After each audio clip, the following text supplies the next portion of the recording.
Bienvenue à Tout droit vers la générosité, le podcast juridique et fiscal de France Générosité. Vous souhaitez enrichir votre culture juridique liée à la générosité? Vous êtes au bon endroit. Actualité, décryptage, partage de bonnes pratiques, on vous raconte tout. C'est parti.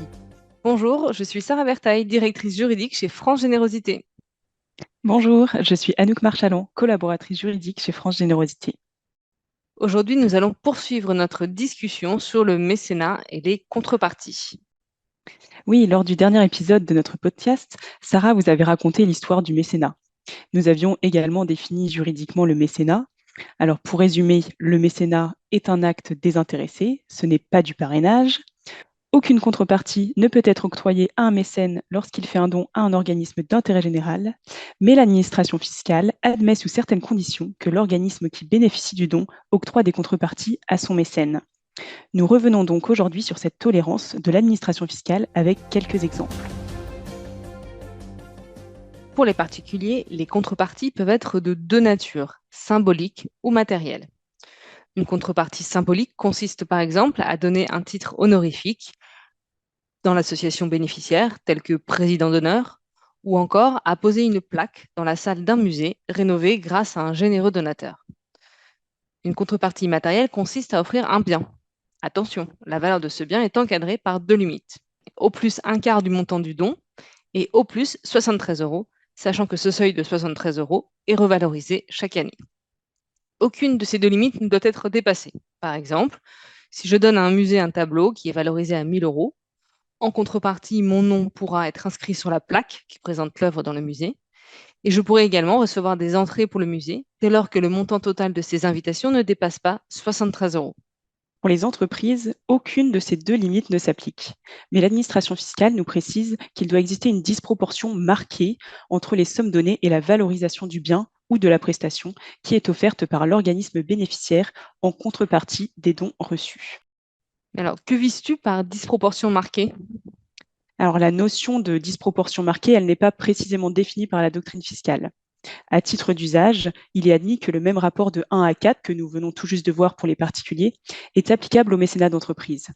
Mais attention, il s'agit que d'un usage et en pratique, chaque cas peut être différent. Alors, quel est le risque si je dépasse ce seuil? Si une entreprise dépasse ce seuil, il ne s'agira plus de mécénat, mais de sponsoring. Le mécène devient un parrain et les sommes versées sont requalifiées en paiement du prix d'une prestation. Nous avons donc posé les principes. Reste à savoir comment valoriser ces contreparties. On rappellera au préalable que les entreprises ont l'obligation de déclarer le montant des contreparties reçues dès lors qu'elles effectuent plus de 10 000 € de dons sur un même exercice comptable. N'hésitez pas à visiter notre site internet si vous souhaitez avoir plus d'informations sur cette obligation déclarative.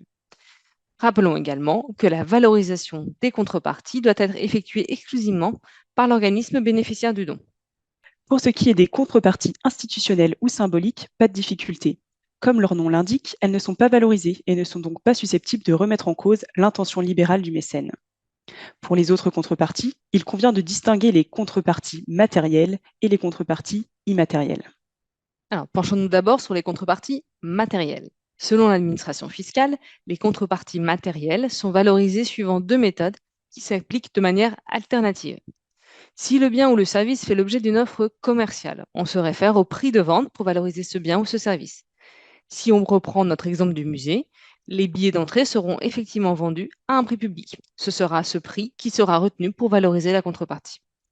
En revanche, si le bien ou le service ne fait pas l'objet d'une offre commerciale, il faudra se référer au coût de revient. Alors par coût de revient, on entend les coûts supportés par l'entreprise pour acquérir ou produire le bien ou la prestation donnée. Par exemple, une association de protection de l'environnement réalise une action de sensibilisation auprès des salariés de son mécène. Le coût de revient prendra en compte le temps passé par l'intervenant et les frais annexes, type transport, location de salle, etc.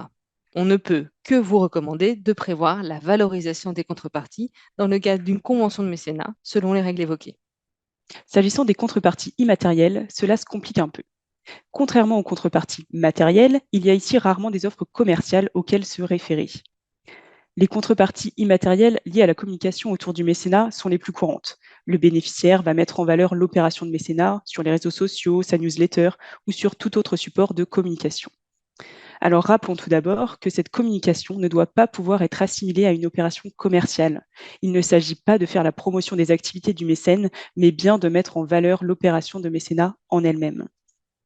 L'administration fiscale propose un barème pour estimer la valeur des contreparties de communication. Selon ce barème, la valeur de ces contreparties est fixée par l'application d'un pourcentage du montant du don. Le pourcentage en question, il va dépendre du rayonnement de l'organisme d'intérêt général ou de sa notoriété, sans toutefois dépasser 10% du montant du don. Pour que ce soit plus clair, on vous propose 3 exemples pour illustrer l'utilisation de ce barème. Premier exemple donc, le club d'échecs d'une petite commune organise un tournoi intercommunal. Pour remercier l'entreprise locale qui lui a apporté son soutien financier, le club affiche le logo de l'entreprise dans la salle où se tient le tournoi. En application du barème de l'administration fiscale, la valorisation de cette contrepartie d'image peut être égale à 0, car l'impact de la communication est limité à l'échelle locale. Pour notre deuxième exemple, prenons un fonds régional d'art contemporain, un FRAC, qui organise une exposition et qui mentionne le nom et le logo d'une entreprise mécène sur les invitations du vernissage. Comme le FRAC a un rayonnement limité à l'échelle régionale, l'administration fiscale propose de valoriser cette communication à hauteur de 5% du montant du don. Et alors, dernier exemple, une association de protection de l'environnement qui organise une campagne nationale publicitaire de sensibilisation. Elle sollicite le soutien d'une entreprise dont le logo apparaîtra sur les affiches. Vous l'aurez compris, le rayonnement est ici national et toujours selon le barème de l'administration, la contrepartie pourra être valorisée à 10% du montant du don. Attention, ce barème, il est donné seulement à titre indicatif par l'administration fiscale. Alors, si cela vous paraît plus cohérent, vous pouvez tout à fait utiliser une autre méthode de valorisation. Dans le dernier exemple donné par Sarah, au regard de la visibilité donnée aux mécènes sur l'ensemble du territoire national, il pourrait être envisagé de valoriser cette contrepartie à plus de 10% en fonction du montant du don. Nous avons évoqué les contreparties immatérielles de communication. Les autres contreparties immatérielles seront valorisées au coût de revient, au cas par cas. Par exemple, un organisme qui organise pour ses mécènes la visite de ses locaux historiques, habituellement fermés au public, aucune offre commerciale n'existe. Il convient alors de prendre en compte le temps passé par le salarié qui va faire la visite. Vous l'aurez compris, il est important de s'accorder au préalable avec le mécène sur les contreparties attendues et leur valorisation, et de vous assurer que les plafonds que nous avons évoqués en début de ce podcast ne sont pas dépassés. Une fois encore, la convention de mécénat présente ici tout son intérêt. Vous pouvez d'ailleurs envisager une revalorisation éventuelle des contreparties si leur valorisation est susceptible d'évoluer. Néanmoins, on le rappelle encore, le mécénat doit rester un acte désintéressé, donc sans contrepartie pour le donateur. Par conséquent, il convient de limiter la communication autour des contreparties octroyées. Il ne nous paraît pas raisonnable d'afficher sur son site internet, dans la rubrique « Nous soutenir », une grille de contrepartie, le mécène pouvant ainsi penser que la contrepartie lui est due. Voilà, c'en est fini pour aujourd'hui. Pour plus d'informations sur le sujet des contreparties, nous vous renvoyons à notre fiche pratique que nous avons élaborée avec le Centre français des fonds et fondations et l'ADMICAL. N'hésitez pas non plus à consulter notre site internet francegénérosité.org. À très bientôt. À bientôt. Merci d'avoir écouté ce podcast. Retrouvez sur notre site francegénérosité.org toute l'actualité juridique et fiscale du secteur de la générosité et sur l'espace membre, des fiches pratiques, des études et d'autres ressources complémentaires. À bientôt!